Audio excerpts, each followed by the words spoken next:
Babies, I consider it one of the hallmarks of professionalism to bring you people who share our tendency towards obsession, because we all know that obsession is the wellspring of genius and madness. But the best obsessions bring forth the most exquisite results. I think you're with me on this. And today we are talking to not one, but two beautifully, and I mean it, beautifully obsessed people. And we're back in my home territory. So you all may have heard, and you may be participating in the modern temperance movement. Less is more. And on the alcohol front, I'm definitely not here to cast any shade on anyone who has chosen to imbibe less or not at all, but you can still appreciate the craft of making beautifully transformed, delicious things out of the fruits of our incredible labors on this earth. And so today, it is my extreme pleasure to introduce you to my very dear friends, Robin Touche and Kevin Pike of Branchwater Farms. Robin and Kevin have an incredible backstory. They have this beautiful website. I can't recommend enough that you go and read it all and look at it all. It's so pretty and well done and well thought. But more than that, they're making amazing spirits, which you can enjoy by the teaspoon or tablespoon if you're working on little less, or in your cocktails and mixology, which I highly recommend. Anyway, these are actually spirits that I recommend trying first, just as they are, because they are truly magnificent and they've worked really hard to get where they are. Their story is incredible. We will get into some of it. They both have a wine background. They've graduated to something much stronger, and they've landed in this beautiful farm in the Hudson Valley. We're gonna get into all the things with Kevin and Robin, and they do their production of the various things that they grow. Their ambitions are to be no-till, and we talk about the struggles with that along the way. It's a fascinating journey, and they are so wonderful, and I highly recommend you check them out and follow them. So without further ado, let's get to the introductions.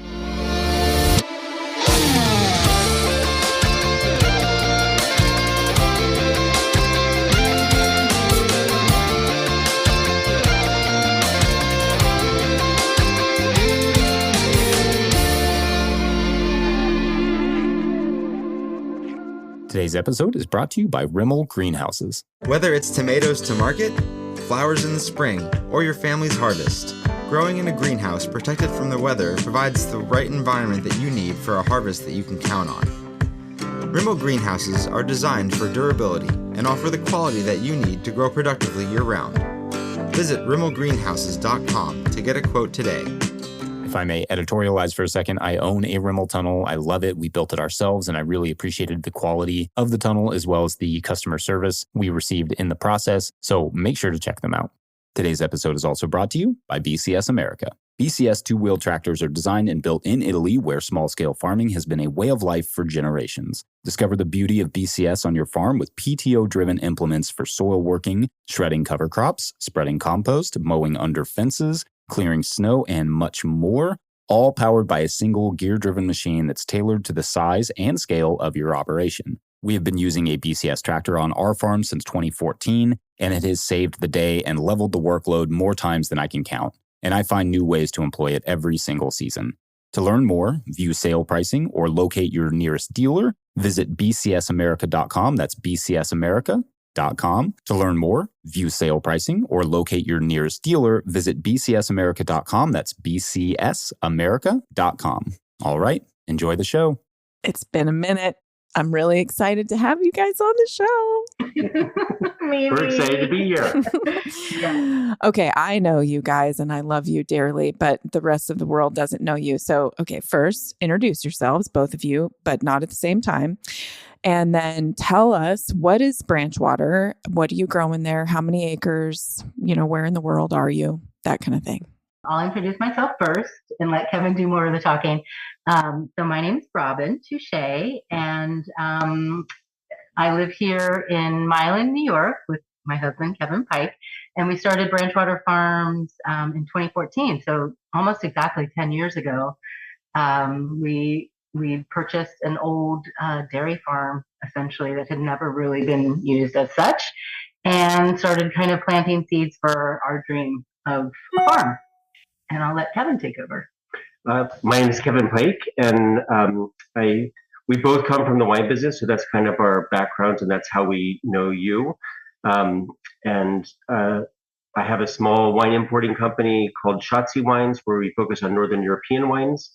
And then my dream was to always kind of have a farm. My mother grew up on a farm on the South Dakota border of Iowa, and Robin's father grew up on kind of like a subsistence farm in Louisiana.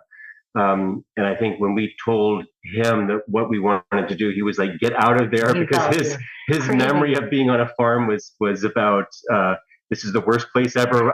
I need to go to school. He was the first. Wasn't he the first? He was the second kid in his town to go to college, because his father understood the benefit of education. So my father, they were sharecroppers. And so his understanding of a farm was not the idyllic idea that a lot of people have of a farm. Ours also is an idyllic yes, exactly. view of what a farm is. So the farm is nestled in the Hudson Valley. It's an area that is the soils. We're in between the kind of the Taconic Hills and the Catskill Mountains. So the Catskills are on the west side of the Hudson River. We're on the east side of the river. So the Taconics kind of butt up against us, and those become the Berkshires when you go further north up into Massachusetts.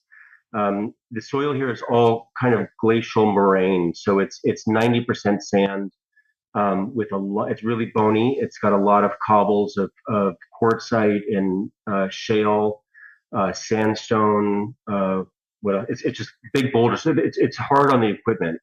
Every year after we're in the fields, we have to spend time repairing equipment and stuff like that, because it's really, really hard. Yeah. We kind of, the farm is in between, it's in a valley between two hills. So we're pretty low. I think the highest point on the farm is about 600 feet above sea level, but that's an area that we don't use. That's just a wooded area. Where the barn and all the buildings are, and the distillery is about 480 feet above sea level. And the little Wappinger Creek bisects the farm. So it kind of comes from the northeast corner of the farm down to the southwest corner of the farm, and that's a tributary that goes into the Wappinger Creek that goes into the Hudson River further down south. But the town of Milan is quite unique because 5 major water groups have their headwaters here, and so we're very rich in water. So it's kind of the opposite problem that other parts of the country have. We have more water than we need. But we recently finished a report, a natural resource inventory for the town that we had a grant from the DEC for. Oh, cool.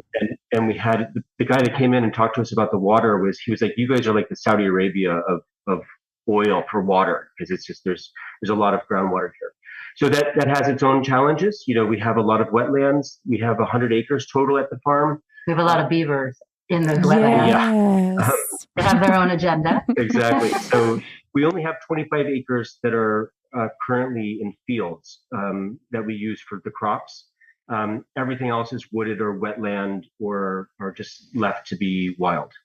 So, and just to kind of explain what Branchwater is, it's we decided early on to call it Branchwater Farms because we kind of always envisioned it being having multiple uses. Our backgrounds being in wine, early discussions, we kind of thought, well, could we make wine here? We agreed that we couldn't make the quality of wine that we would want to make, and we wouldn't be able to work organically, regeneratively. It's just there's a lot of humidity. Unless we did hybrids, though. I mean, I've reconsidered true. this actually, because I think at the beginning there was a lot of hubris in at least my way of thinking and saying, well, if I wanted to use Vitis vinifera, it wouldn't work here because we're just too humid. And the amount of copper we would have to spray to keep oidium down would be a lot. So, but I think if we were to take kind of a chapter out of what Vermont is teaching us, doing hybrids that are disease resistant would be a way to go. But we chose a different path, which was growing grain for distillation. Yeah, there's a tradition of that in the Hudson Valley as well. We had also talked about planting orchards, which I'm really glad we didn't, because the financial and time constraints there, you plant it for generations down the road, and we've discovered just how many wonderful families have already been doing that here. In the process of production. So we grow grain for distillation on site. So we did a renovation of the old dairy barn, pretty much completed during COVID. And so we grow grains here for spirits, and then we bring in fruit from New York State growers for fruit brandies. And then we also raise a couple of wacky characters in the form of ducks and chickens and a couple goats. Yeah. So just for the listener, because you guys did a beautiful job describing what you're doing, but just to paint a little picture, I've been there, and it's like freaking Sleepy Hollow. I mean, it's so beautiful. And what you guys have with the diversity on your property is, it's all the things that you imagine that super bucolic landscape being like, a couple hundred years ago. So I feel like you're really not just, kind of, I guess, pioneers in terms of like a value-added agricultural product to kind of bring agriculture back to what has kind of been fallowed agricultural land out there, and also kind of keeping the integrity of the historic landscape. And I just encourage everybody to visit your website and your Instagram to look at the pictures, because they're so, it's kind of off the chain how pretty it is. It's interesting about this area because originally when this was settled with Europeans, it was mostly clear cut, and there wasn't a lot of forest here at all. And wheat was the main product that was grown, wheat and rye. And then as the Erie Canal opened up and you could get grain from the Midwest back here to the East Coast, wheat left. It was the ground is just so rocky. It wasn't worth plowing. And then what came in were merino sheep. And then the sheep, that's why we have all the stone walls kind of around the farm, because that was used. They were pulling the stones out of the fields when they were plowing them for grain production. Yeah. And they built the stone walls for paddocks for the sheep. And then the sheep basically left when refrigeration came in and people moved over to apples.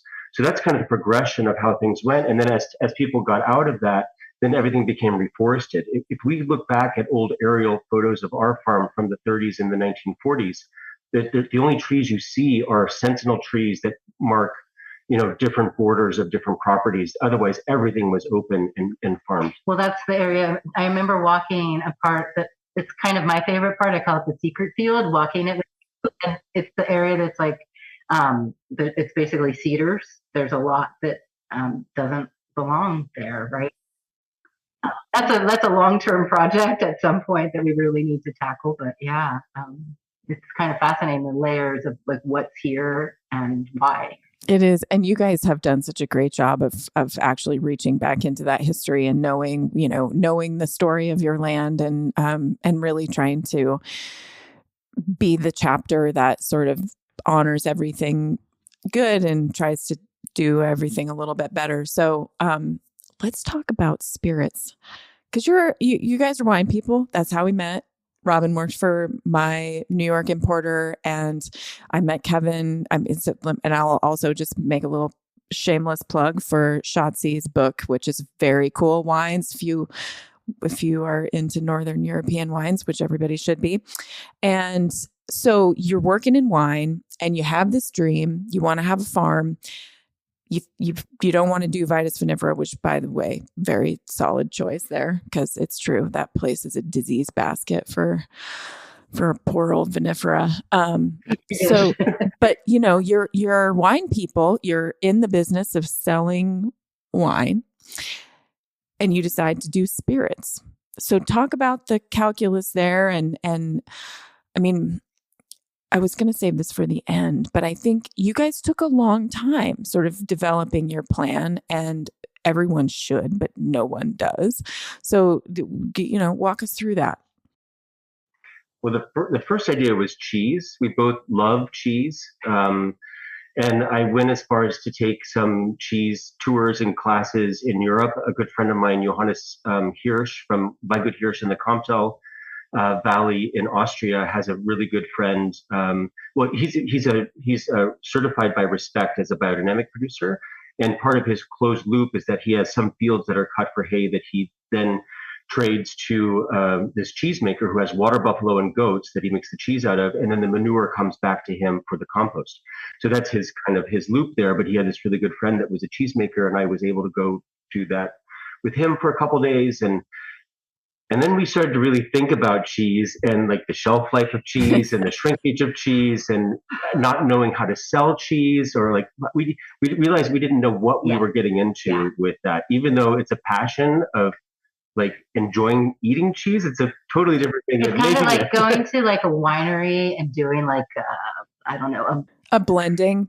Blending, yeah, exactly. And then you're a winemaker. Like not gonna happen. Yeah. So we figured like wine, spirits, they're kind of in the same wheelhouse, but like we've discovered how much they are not in the process. But luckily, we had kind of an understanding of how distribution works. Kevin had like a network of distributor pals around the country, so we knew we would at least know how to get it flowing, how to talk about it, how to sell it. Totally different than wine, and it's been a huge learning curve. And for me personally, the whole process of it, it's like chemistry. I just did not do well in that class, so it's never too late. Never too late. I know. I'm taking a quick tour every time I'm in the distillery with Kevin, but so then Hans Reisbauer. Well, so then it morphed into cider, and then that was kind of the main thing. And then because cider's quite big in New York, and it's big still, everywhere. It's good. It's growing. Yeah. And so that was kind of the wine connection. Instead of using grapes, we would use apples. And that was our thought process. The first tractor that we bought was an orchard tractor. That was a huge mistake because we never ended up getting orchard. So the tractor was very powerful, but way too small. Way too small for the equipment we need for grain. So, so that was one of our first mistakes. But we sold it. One of many mistakes. But then I have a very good friend named Hans Reisbauer, whom I met when I used to work for Terry Thies at the Skurnik distribution company, and he's a master distiller in Austria, and I always was a fan of his schnapps or eau de vie or brandies that we would call them here. And he makes carrot and wild cherry, apricot, pear, apple. He's done everything. They're so good. He's done tomatoes and asparagus. He hasn't released them because they're not good. He's thrown those out, but he's tried everything along the way. And asparagus. Yeah, exactly. So I just said to him, I was like, if I work on this distillery, would you help me with it? And he said, absolutely, I'll help you. And he waited for us. It took us 7 years to kind of get the financing together. We finally got money through an SBA loan. But that's a long process to go through that SBA process. And he waited for us. And actually the 2 pots that we have in our distillery are his original pots that he sold back to Christian Karl, the manufacturer in Germany, that retrofitted them from heating with electricity, which is what he uses, to heating with steam, which is what we use. So the original plan here was just one 450-liter pot still. And he told me he was getting rid of these 2 because he was upgrading all of his. And I said, well, can I buy one of yours? Because the plan was to always add a second one. He said, well, if they're heated with heat, not with steam, I don't know if it'll work. So we talked to Christian Karl, and they said, it absolutely will work. And then they said, well, what do you want to do? 1 450-liter still or 2 330-liter stills? And I said 2 of them because that gives us so much more flexibility about what we can do, how we do it, the size of what we're doing. So we can do smaller runs, especially of fruits that are pretty rare, like black currant or something like that. So that's how it ended up. So he taught me how to distill. He's over Zoom because it was during WhatsApp. COVID. Yeah. That thing. Yeah. That thing. COVID distilling. But the advantage was that they were his pots originally, so Yeah. he knew how they worked. So even though they're heated with steam, so they are a little bit different, but he could still understand it. And I had to show him, I had to have a camera pointed at the temperatures. I had to have, so he could see everything. It was That's hilarious. and then I would take samples, mail him the samples, and then he would comment and send them back. And Yeah. Amazing. Do you think it would have happened if COVID hadn't happened? Like, did that open up a chunk of time or like capacity that you didn't have? We were already in the renovation of the barn. We got slowed down because of COVID. Right. Because I remember you guys in 2018 were already like tricking out the barn. Yeah. Okay. Exactly. Yeah. So the slowdown during COVID was because New York State put a moratorium on all construction. And we didn't know where we kind of stood. But farms were exempt. But we didn't know if the farm was exempt, if we were renovating a barn or a farm that was like actually producing stuff. We weren't producing anything yet. So we had to get a special letter from the New York State attorney allowing us to continue. That's so good times, COVID. I keep forgetting about all this stuff. Yeah. So, and grain alcohol is on a different timeline than like, brandy or something like that. So talk about the process. I mean, these are steam heat. I mean, that sounds cool. Like, talk about that. Well, maybe we'll talk about the grain first. Mm-hmm. So basically, the business plan was cider and then also spirits, and then we basically said just spirits, and it was never our intention to do the farming. So we were always there are some companies in this part of the Hudson Valley that do contract custom farming mostly for people that have farmland as a second home, and they want to have the agricultural exemption. So they have someone cut hay for them, and that gives them the $10,000 revenue stream that gives them the ag exemption. So that was our first move. And the first thing we did actually was we cut for hay and let it just lay on the ground, just so it could go back into the ground, because it was for 20, 30 years, it was cut for hay and everything was taken off. Yeah. Yeah. The soil was pretty depleted. You did a lot of adjustments too. Right. We also, we put a lot of lime down from a quarry in Connecticut. And then we did a lot of co-planting. So I did like cowpeas and buckwheat, because the buckwheat steals the nitrogen from the cowpea. So the cowpea produces more. So it's a way to get more nitrogen into the soil. Red clover, rye, winter peas, daikon radish for drainage, all the normal salad of things that you would put down to kind of get this kind of jumpstart the soil back again. And then we traded. And then we did cut hay, and we traded it all for manure. So we got manure in here and then spread that everywhere. So we got the shit in there. That's right. So that's what we were trying to do. And then we grew one crop of wheat and rye with a contract farmer.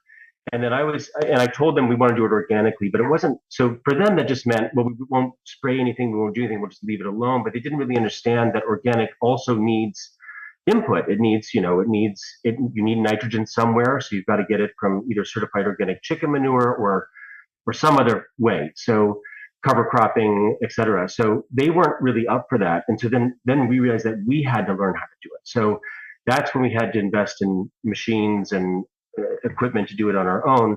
And because we had the 7 years of struggling to find financing to get the money to start our renovation, it allowed us 7 years of basically trial and error without any consequence. Like, the distillery was not built yet, so we couldn't produce anything. But we had this year to try this and try a second time and lose a few times. Yeah, we lost crops 5 years in a row, basically, because I was trying to do no-till completely. And I've discovered that on an annual crop, it's really complicated to do. Right.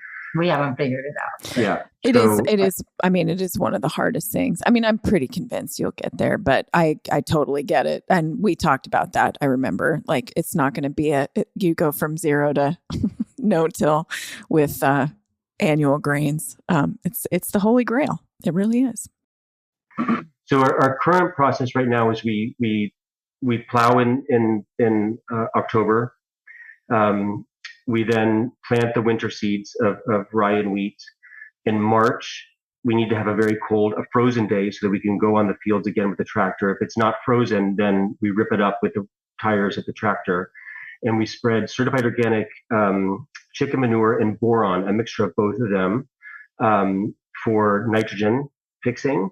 And then I oversow with red clover at the same time. And then the freezing and thawing of the soil sows the clover into the ground. And when spring comes, when April comes, and the rye and the wheat shoot right up, the clover kind of slowly grows, but it grows more quickly than the weeds, and it makes a carpet and shades the weeds and helps suppress them. And that system works for us pretty well right now. And then when we harvest in July, then the clover still grows.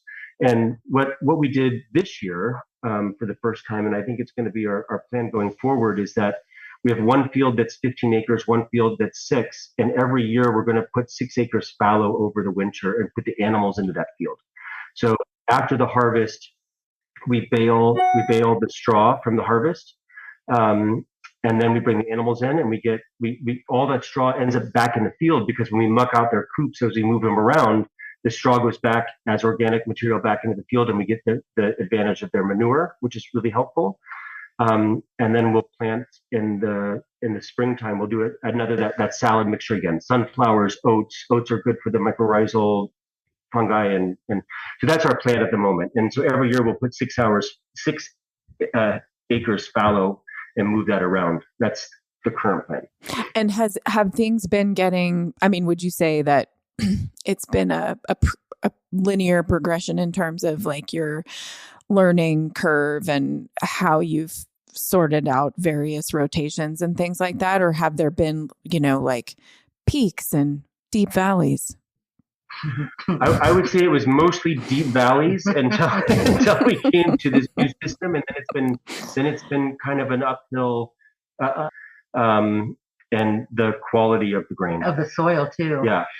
But the one real big challenge with this system is that July is proving to be a very wet season and that's when we needed to be dry. We've progressively, like the last few years, had 2021 we lost everything, right? Yeah. 2021 or 2022 because of rain. Yeah, storms, like very excessive. And then this past year as well, like that we had to have like 3 days of dry weather in July, and like literally we hit that 1 3-day window to harvest everything, but it was just it was discouraging, because like these are the little babies you've been tending and putting a lot of expectation and care and into, and then July just needs to behave. And obviously, Mother Nature is pretty pissed, and we understand. But it's becoming a little tenuous to rely on July. Yeah, those summer storms for you can be, just huge amounts of water in a very short period of time. And if you're seeding out, what do you do? It just a big thunderstorm will knock all the grain down, and then you can't harvest it. So that happened in 21. Everything was knocked over. But we've dodged a couple of bullets with weather the last few years, where people have had really, excessive like flooding. And I think where we are is a very special location, and we are protected. Yeah. Relatively. It's changed storage a little bit too, though. Like, normally if it rains, you need to wait 3 or 4 days for it to dry out before you can harvest again.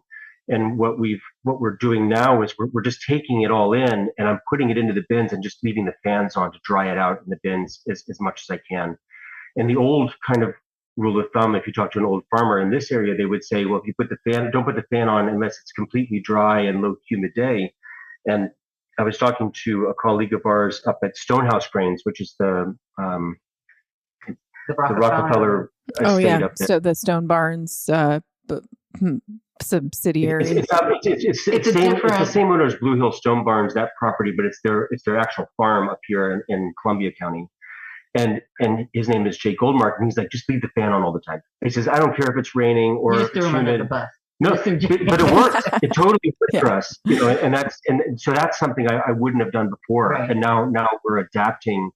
We had to invest in fans for the bins, and And even now, like this weekend, yesterday was a beautiful day, sunny and low humidity. I had the fans on because coming out of winter, you run into another problem because the grain's cold.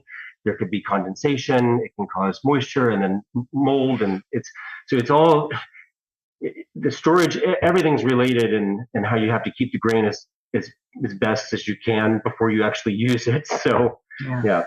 Yeah. So talk about the, talk about that timeline with the grain, like from the time that you harvest it to when it's, basically become alcohol. Go through the process because people want to know. The people want to know. Right. So the wheat is our main, wheat and rye are the two crops that we really grow. I did grow corn one year, but I don't really have the equipment to do it. So I'm not going to do it again. If we decide to produce anything more out of corn, we haven't produced anything yet. The stuff that we harvested from that first year, we still have in storage. I just haven't figured out what to do with it yet.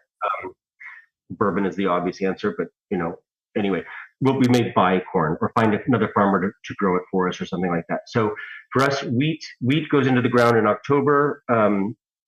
Ideally, September 15th is the best time to go into the ground because that's the last time. That's kind of like there's an old farmer's trick about this. It's about a bug. I can't remember the bug. There's some type of fly that affects the winter crops. And if you plant after September 15th, you're safe. And before it's not safe. And I can't remember what it is.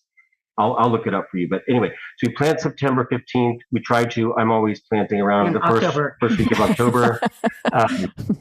And then in March, then we do the organic chicken manure and boron and the cover crop of clover. And then we harvest in the second to third to fourth week of July, depending on rain and when it's ripe.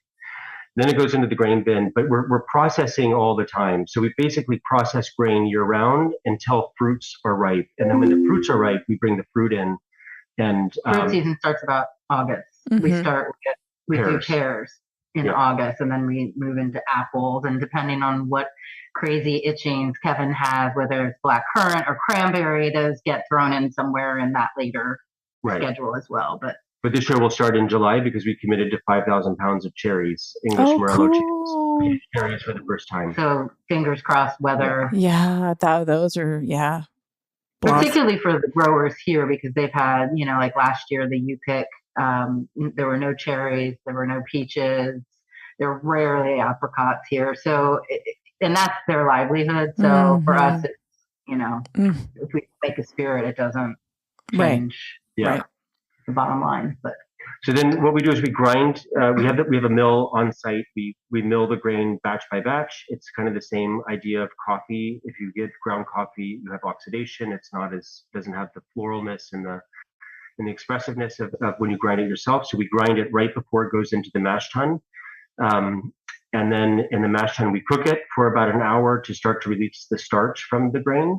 And then we move it into the fermentation tanks and crash the tank with glycol chillers to bring it down to 20 Celsius. So we go from about 85 Celsius to 20 Celsius and then convert the starch to sugar with enzymes. And then we do the fermentation. And about how many days is the wheat and rye fermentation? It's about 5 to 7 days for fermentation. So it's a ripper.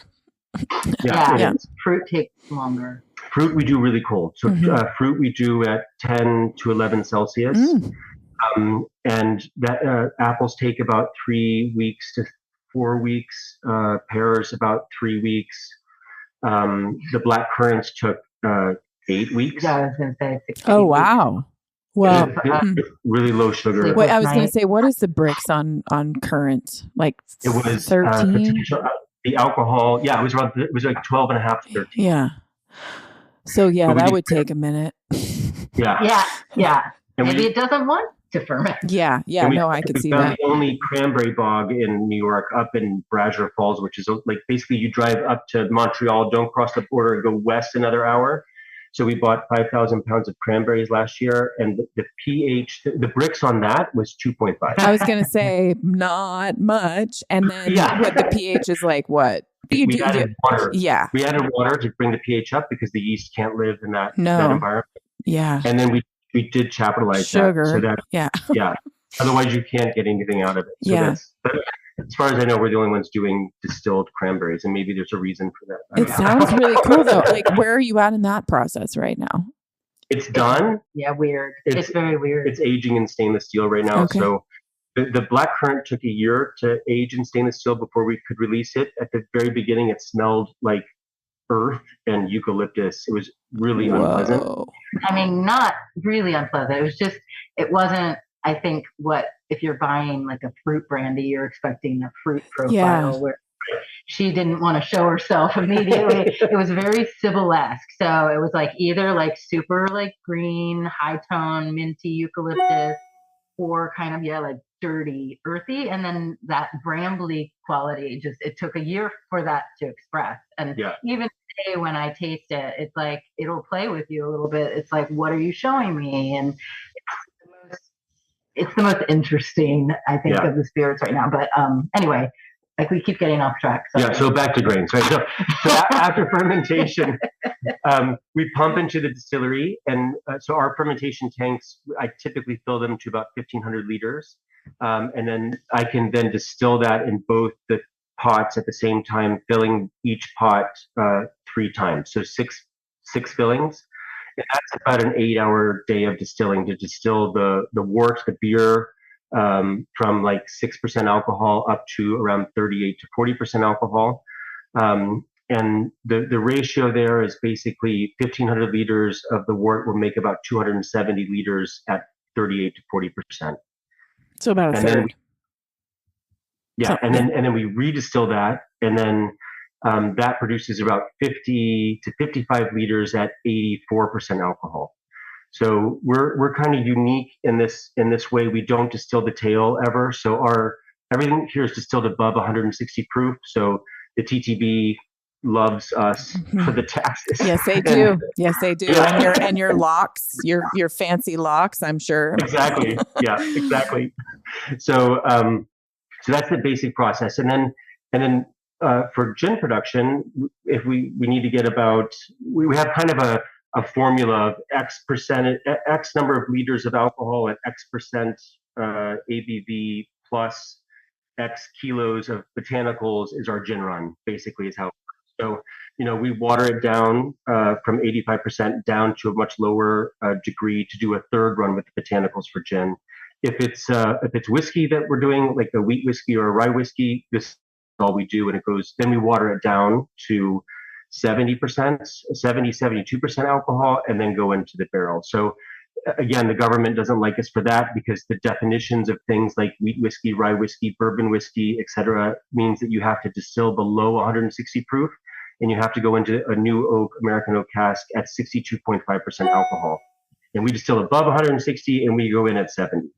So we water down to 70, go in. Yeah, how do you get that past their regular? Everything we label it whiskey made from wheat, and that's allowed. And the label just says wheat or rye. And then the other use, he was referring to gin before, but like the main use for the wheat that we grow here is the gin.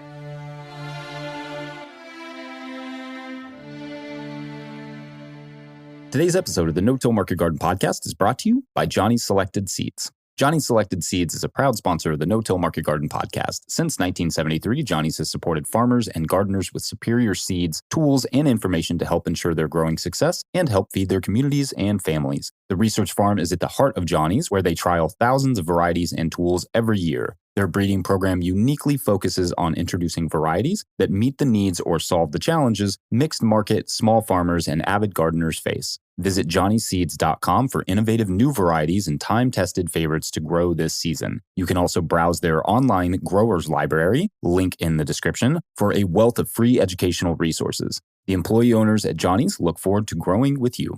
Today's episode is also brought to you by Farmhand. I don't know about you, but I got into farming to grow food, not spend my time creating pack lists, writing newsletters, responding to emails, or maintaining web stores. If I could spend less time on my phone and computer and more time farming, that would be a win. Enter Farmhand. Farmhand is the only all-in-one virtual assistant built by and for CSA farmers. It takes care of the admin, managing orders, customer communications, and automating tedious tasks so you can get back to doing what you love. On average, Farmhand saves CSA farmers 6 hours a week. That's 6 hours you could spend with your family, out in the field, or simply taking a breather. So, what would you do with an extra 6 hours? Now's the time to get your systems ready for next season. Learn how Farmhand can help at farmhand.partners/no-till. All right, back to the show.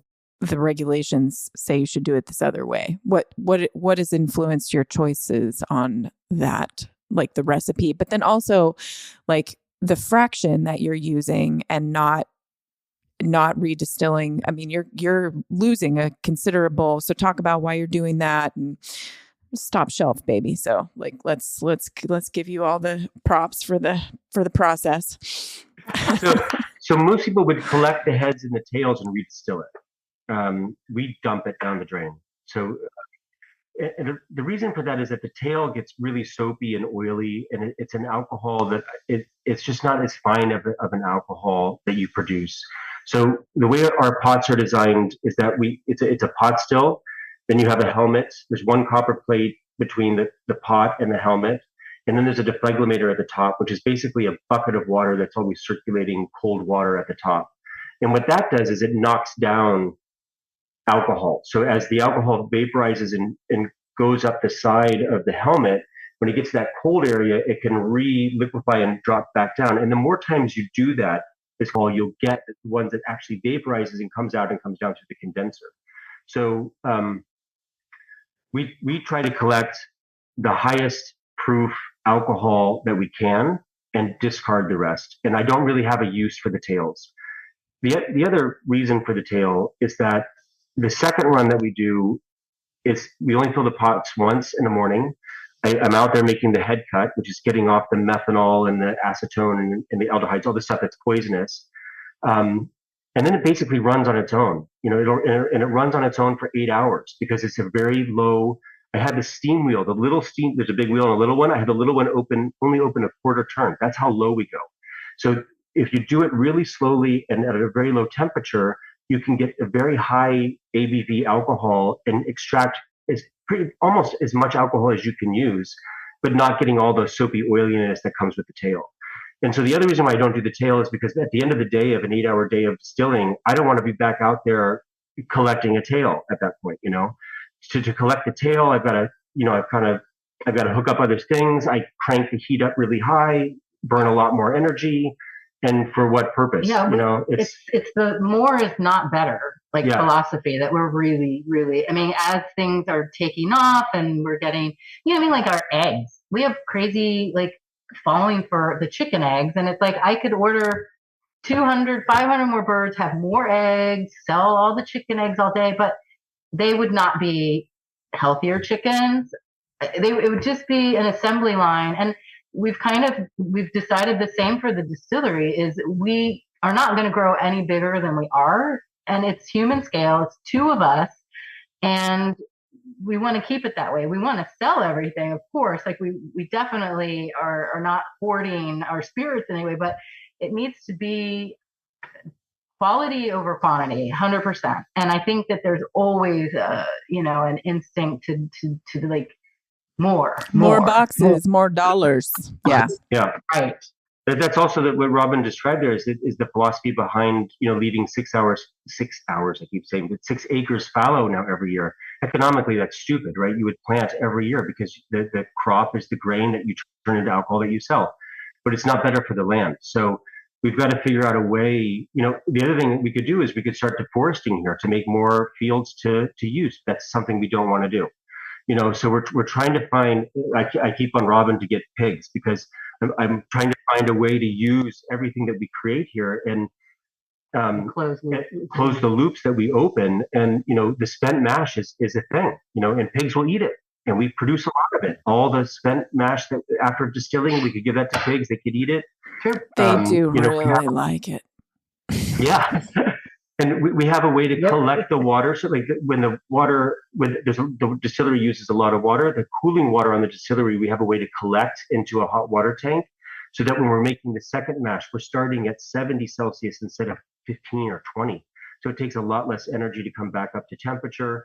Any water that we don't use, we put in IBC totes that goes down to the field for the ducks and the chickens for their water. So the water that we're using, we're trying to reuse as much as possible in the process, and that's part of the philosophy here is to kind of close the loops that we open. Yeah, I mean, I think we felt like with the no-till, like I think there was a period where we really felt like we were failing because we invested financially in equipment and in the philosophy we totally wholeheartedly embrace, and we just weren't able to like really see it through every year, and then to have like your crops fail. They didn't. It didn't look great. We weren't getting any kind of yield, and several years losing everything. So we're looking at it more holistically in terms of, okay, we are stewards of this very unique, special 100 acres for our lifetime, and we're hopefully like putting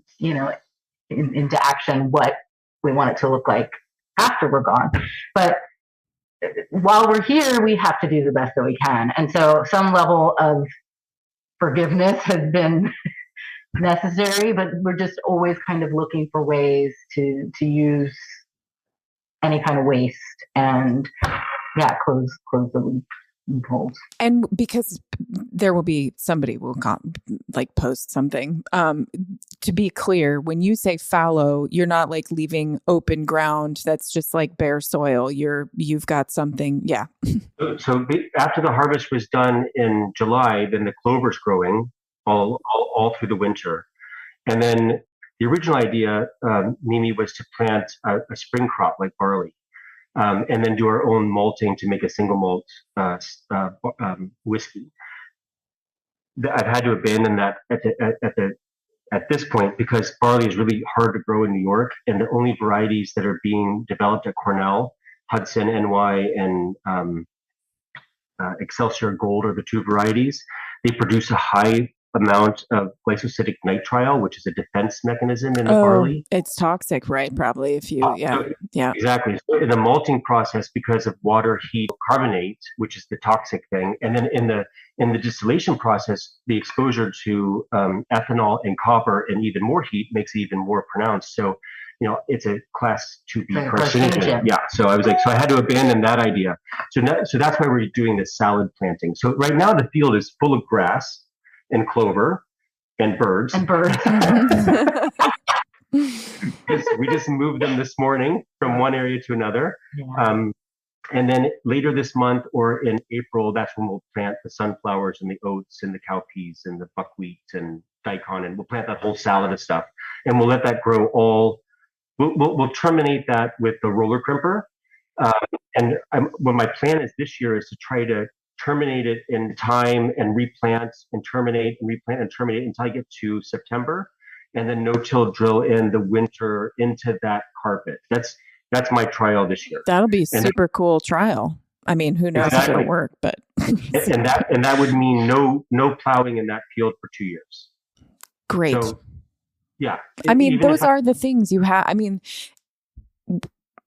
as you say, the forgiveness, it's built into your stewardship. I mean, you have to be able to do what you're doing. And it sounds like you're coming up with the most creative and always asking yourself, is there something else we can try? I mean, I think that's how we get better at, you don't learn until you start doing, and it's never as easy as it should be.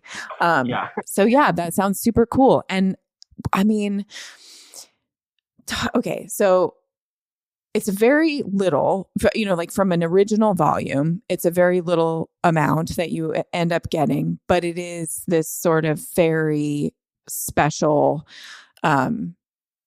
really kind of encapsulated, super distilled, pure voice of your place and what you're doing. And I wonder, have you worked with grain from off campus? Like, do you notice a difference between what comes from your place and what you use from elsewhere?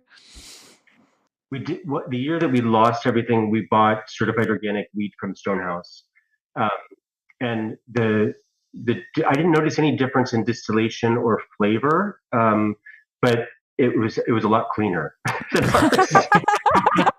I have one of those Farm King drum cleaners. You know what I'm talking about? And there's chaff and stuff in there. I'm always like, God, I wish my grain were cleaner, but it just looks like shit all the time. But yeah, it's so maybe the specialness in ours comes from there's a certain je ne sais quoi. Yeah, it's the sweatpants. I mean, that's right. nobody cares what your grain looks like. It's just like nobody can tell that none of us are wearing pants right now. I mean, and this is going to be a really special podcast, so it's all in the sweatpants. That's awesome. Okay, so and then you work with the fruit from surrounding farmers, and where do you get like the currants? How does that? That's a really cool story. So you want to tell that story? We get it from a fascinating human named Greg Quinn. And he's just down the road from us in Strasbourg, and he's like a local legend, but he should be on everyone's radar nationally because so there was a ban in place against currant production. So what's the family it's black currant, red currant, gooseberry. And it was basically a century-long ban because it was deemed that they were a co-vector for a blight. Yeah, a rust that killed white pines. White pines. And it was during the shipping industry heyday, and they were using white pines for stupid plantations. Yeah. Mm-hmm. Yeah. So all the white pines were cut out, and then they brought over saplings from Germany to reforest. And then they figured out that these black currants, whatever, was a vector for the rust that killed those saplings. So we did what we do best as a country, and we banned it. Yeah. So it was like the outlaw fruit. And Greg, during a visit to a local winery, so yeah, he's in the Hudson Valley. I don't know where he's originally from, but he kind of had this aha moment where he realized like, oh, this, like, they had like a planting or something of currants at this winery, and he realized that this was something that had potential. And he lobbied Congress to lift this ban, and eventually was successful. So it's state by state. There are still some states. So interrupt. So in the 1980s, the Congress then deregulated the ban and put it back onto the states. They basically said it's no longer a federal issue. And it remained illegal in New York until 2003, and Greg Quinn is the guy that got the law overturned here. Yeah. It's still illegal in Vermont and New Jersey and several other states around the country. Massachusetts, maybe even local. But so the reason that Kevin decided to distill it was because it's just this fascinating story, and Greg's an amazing guy, and we kind of just were like, well, we really want to do something that's hyper local, and what would happen if we tried to do black currant? And we also only had gin and pear brandy on the market, and we needed a little more context in showing our spirits to tell people. Like, we didn't have a whiskey. They roll in barrel. Everything was in barrel. The apple was in barrel. And so it was like, we could get this.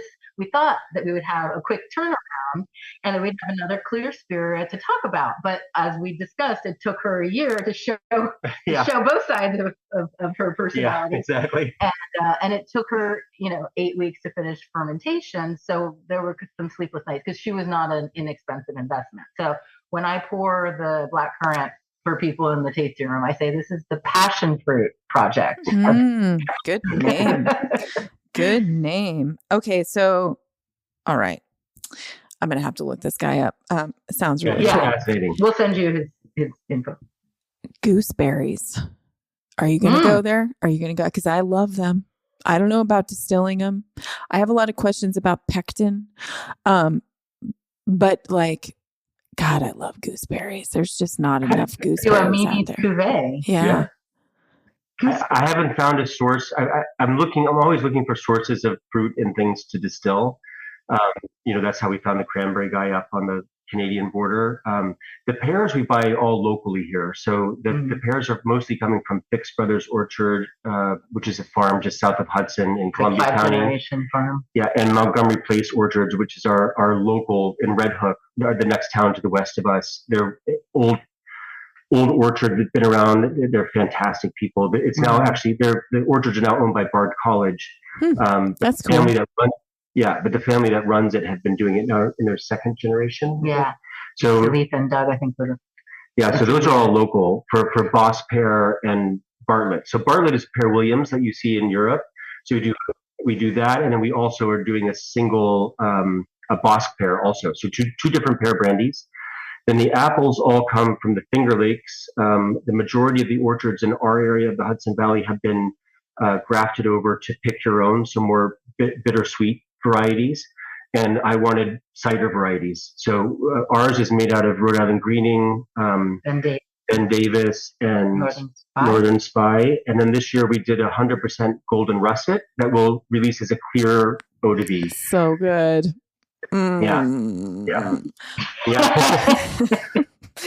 Might be my favorite apple. I mean, it's tied with a couple more, but I really do. And as a single, I mean, if you're going to work with one, it's kind of got everything going for it.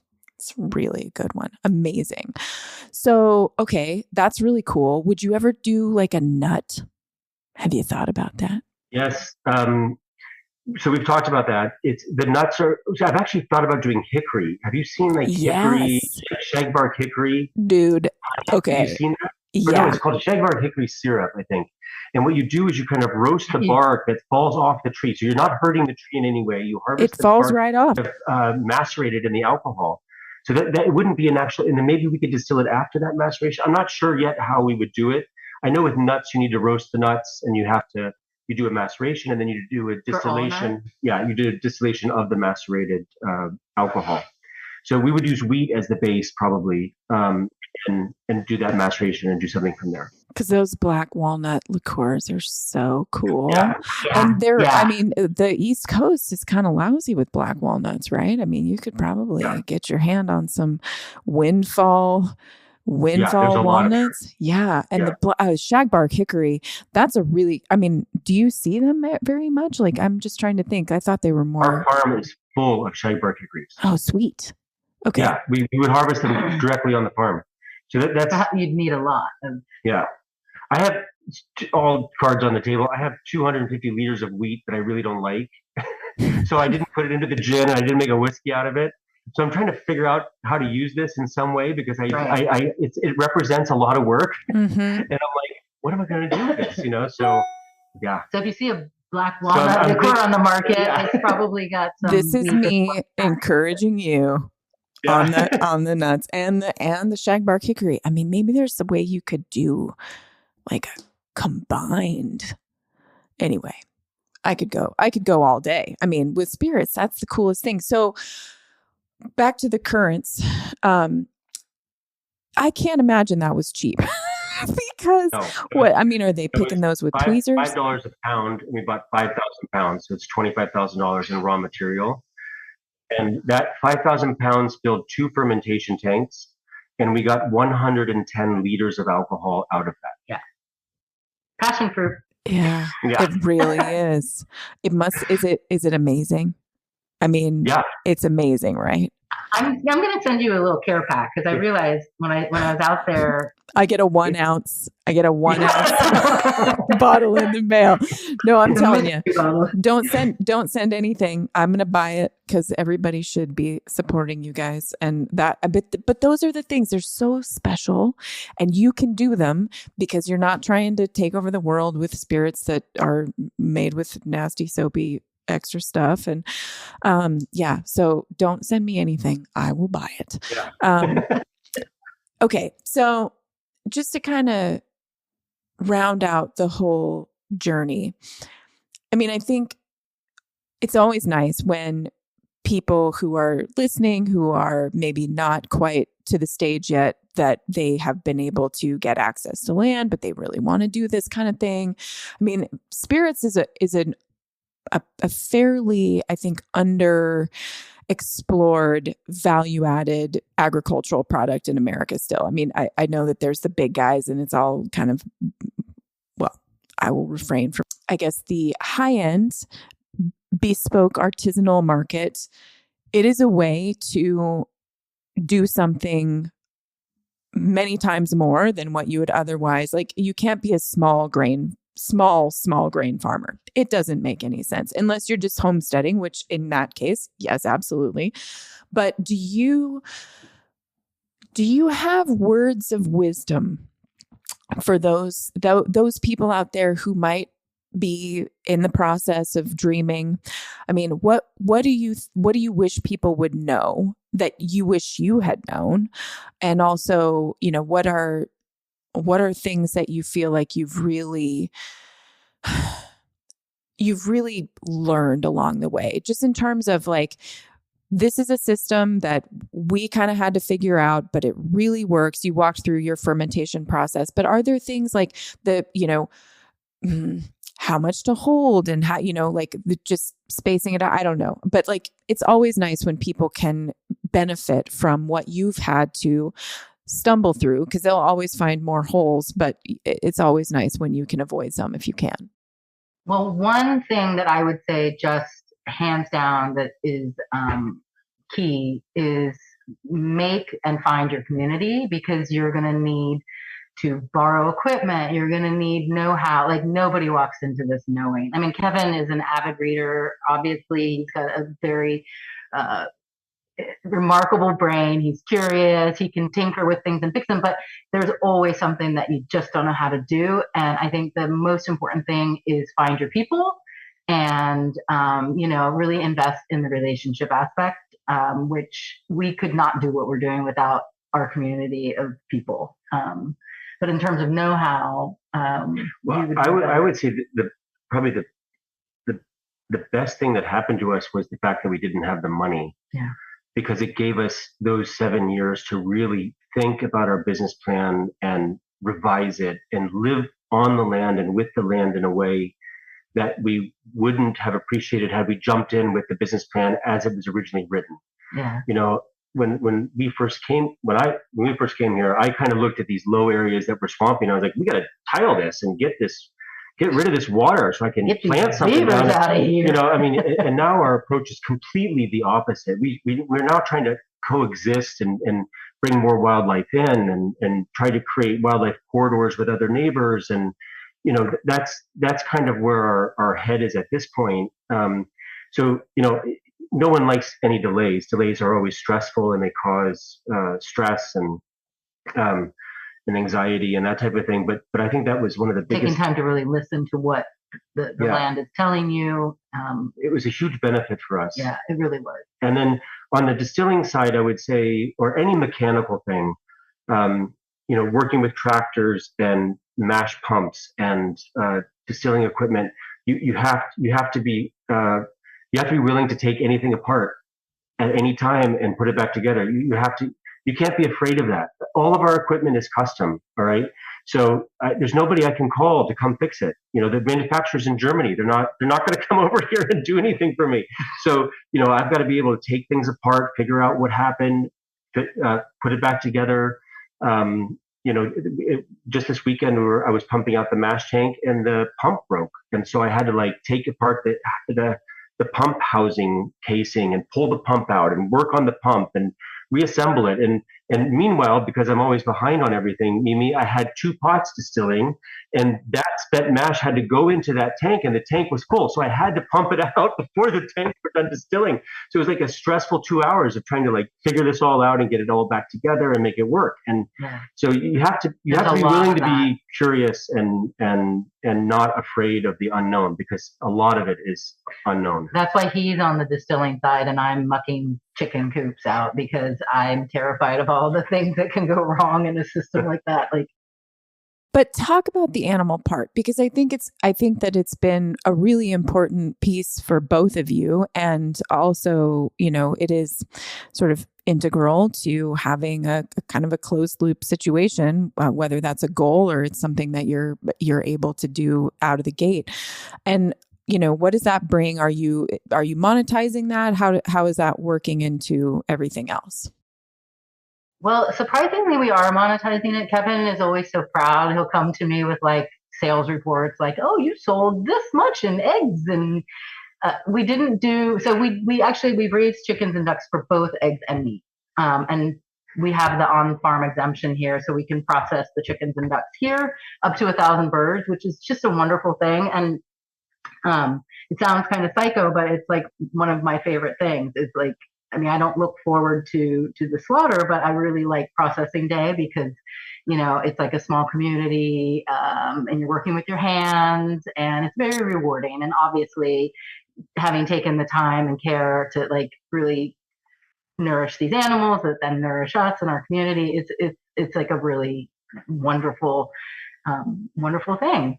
But the animals, to monetize it, yes, actually, I was surprised. I'd say like having like decided to work with ducks was a good thing. We had water here, so it was the most obvious.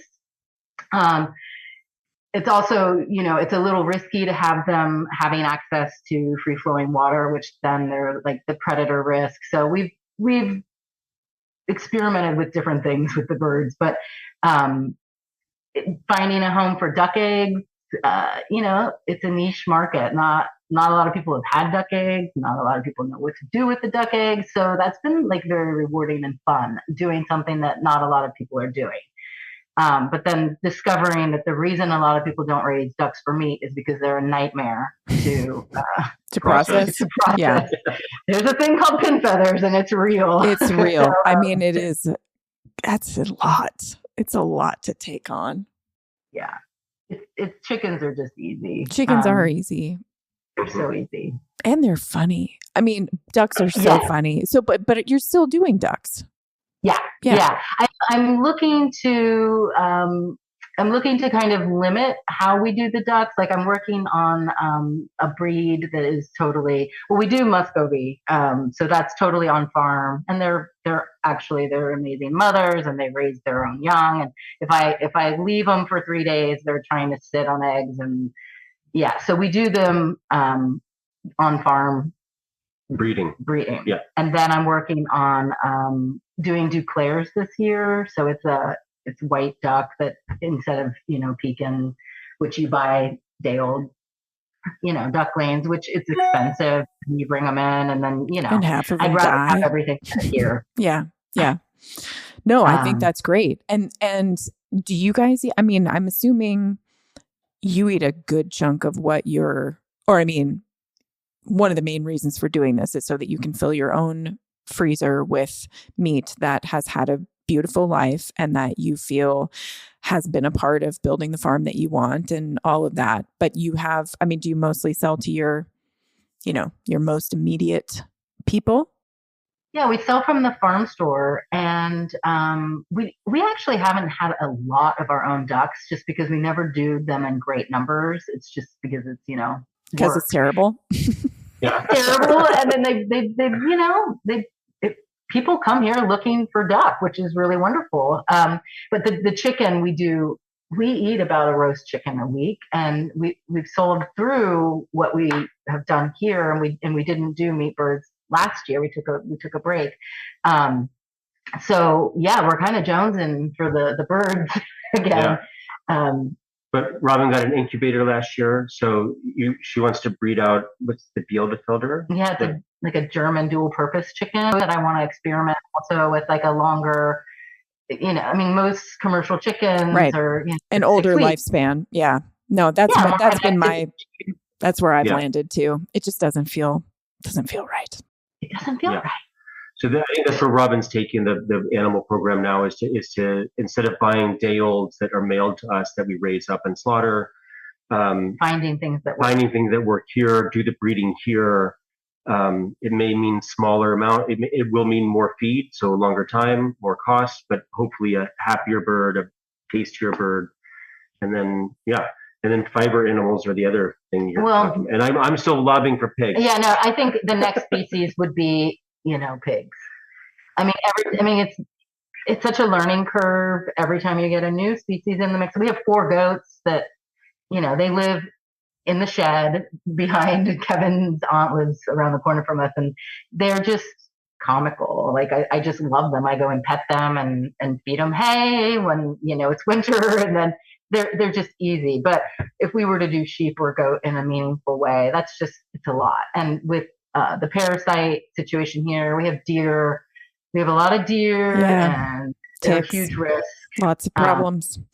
One thing I just want to, it's funny because I'm like cross-pollinating podcast interviewers right now, but I interviewed this, it's an insect composting operation. They do black soldier flies, and they're coming up with this new sort of modular, basically it's a trial where, they're in like shipping containers, right? And you raise up the soldier flies and they can eat right now they're using mash out of Kentucky in the Midwest, right?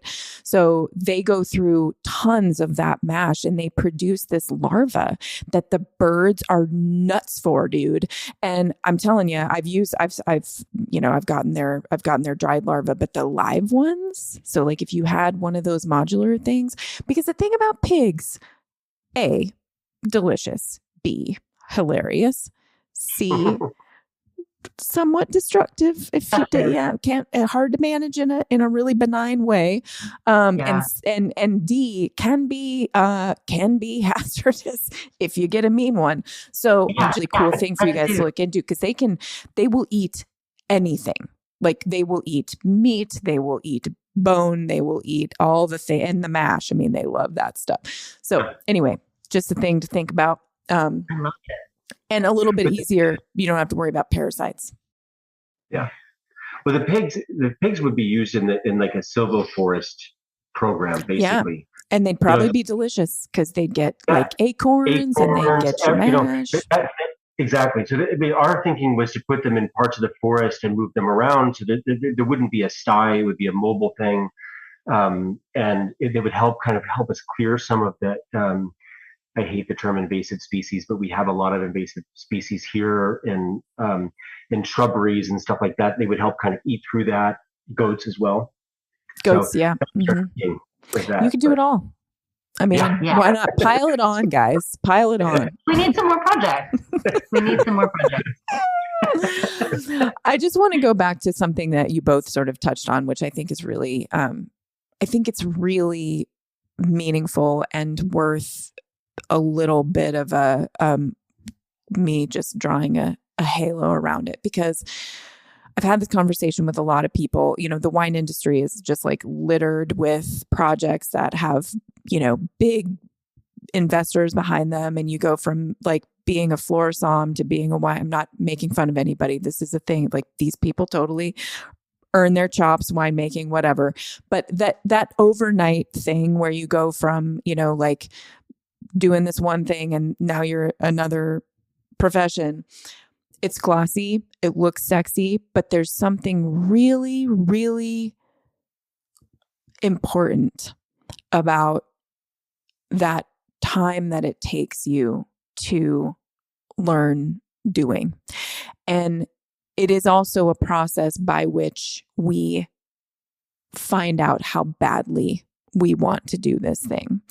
And I think that you guys are, for me, kind of like the prettiest poster of what that means, because you don't stop when your pump breaks down. You don't stop when your first four try, you don't quit your day job until you're many, many years in, if ever. Yeah. And I say that because yes, it is a question that you're constantly being asked and a devotion that you're constantly remaking, that if you have that other support, which, it's so great and we all envy it sometimes, but there's not that same, like, how bad do you want it? How bad do you want to do this? How important is it to you? And I love you guys for that, because it has not been easy. It's been a real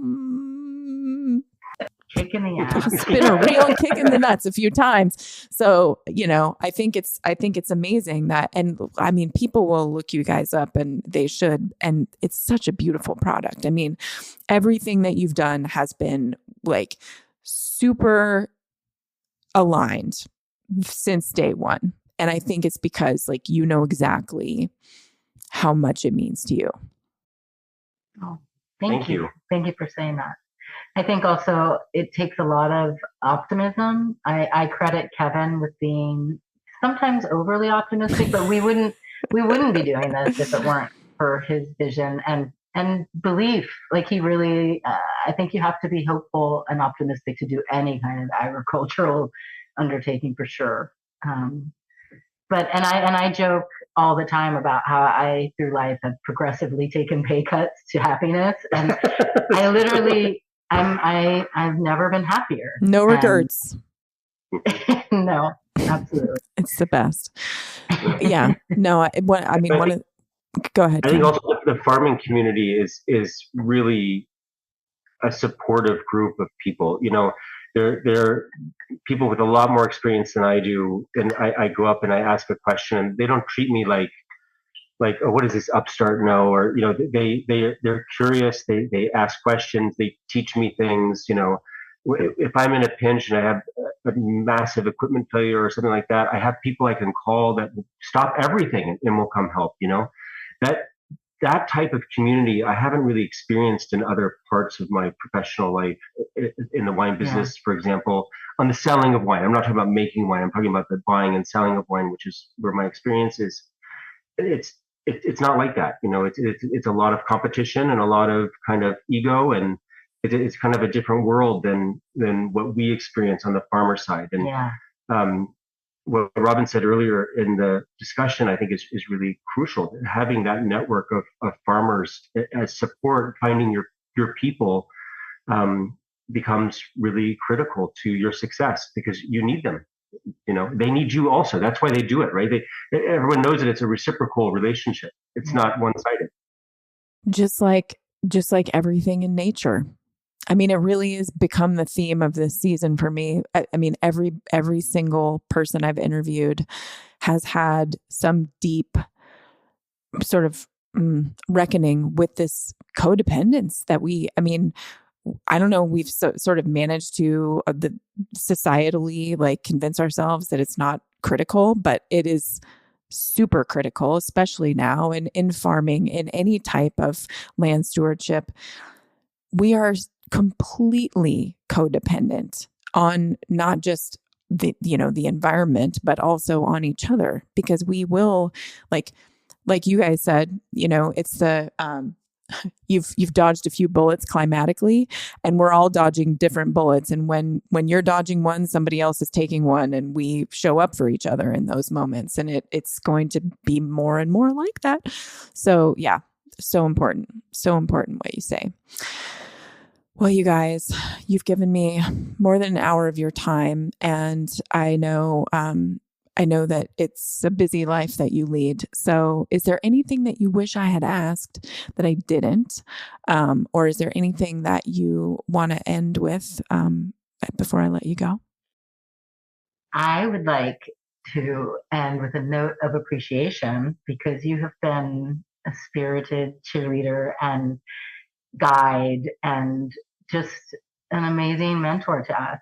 And I remember so vividly just walking this farm with you, and it informs a lot of things that we do. You might not even realize that, but you're here. You're distilled into this farm, Mimi. That is the nicest thing, and I was absolutely not fishing for that, but thank you. No, no, seriously. I remember that day, those days. I mean, it was such a special, whatever, it was 2 nights that I spent with you guys, but I felt like I lived there for a time when I look back and it feels so, special and important to have been there with you guys in those early days when it was all questions and no answers, and just being able to talk through stuff with you guys. It is such a special place. It is such a special place in this country. There's so much history. That land is so,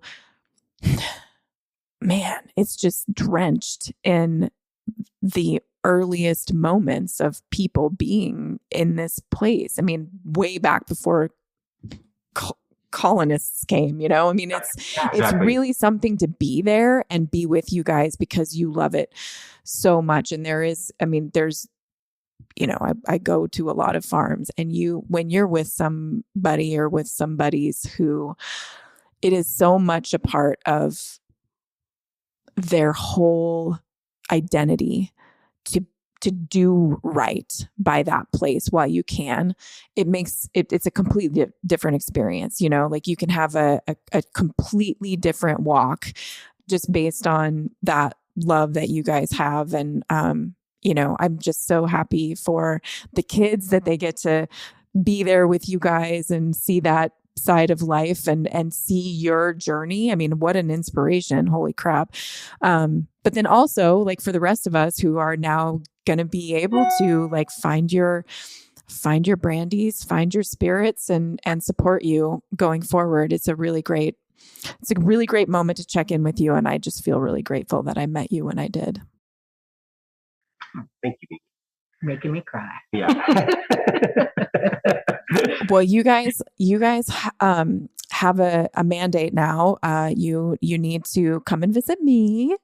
Okay. And actually I'm due to come out there and sell some wine. So maybe I'll probably see you there before you come here, but you're always welcome here. And for the people listening on the other side, check out Branchwater Farm.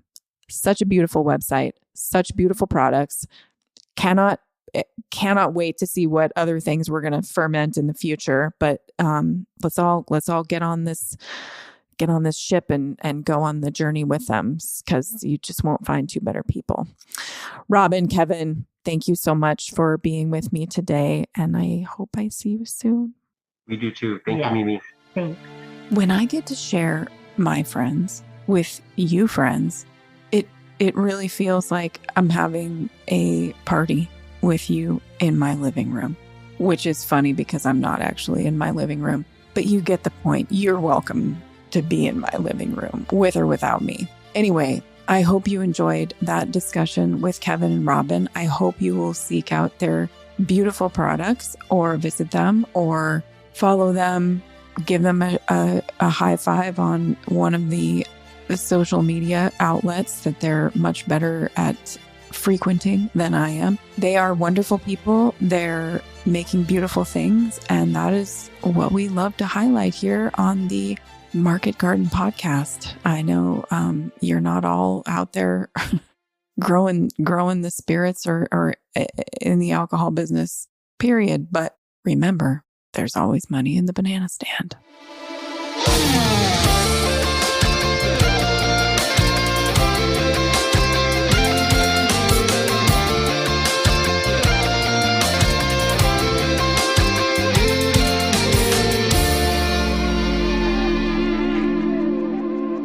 All right. We hope you enjoyed that episode. Always make sure to check the links in the show notes for how to follow our guests and hosts. The No-Till Market Garden podcast is a free show that is supported by folks like you who contribute every month over at patreon.com/no-till growers. That support helps ensure all the shows we do, from the Seed Farmer podcast to the Winter Growers podcast, the Collaborative Farming podcast, the Composter podcast, Growers Daily, and of course the No-Till Market Garden podcast, can continue to go and grow. You can also find books and hats as well as an active forum over at no-tillgrowers.com. Huge thank you to editor Michael Sellis and producer Jackson Roulette for all their work on this show and the rest of the team over at no-tillgrowers.com. Otherwise, thank you all for listening, and make sure you are subscribed wherever you're hearing this so you don't miss the next episode of the No-Till Market Garden podcast. See you then.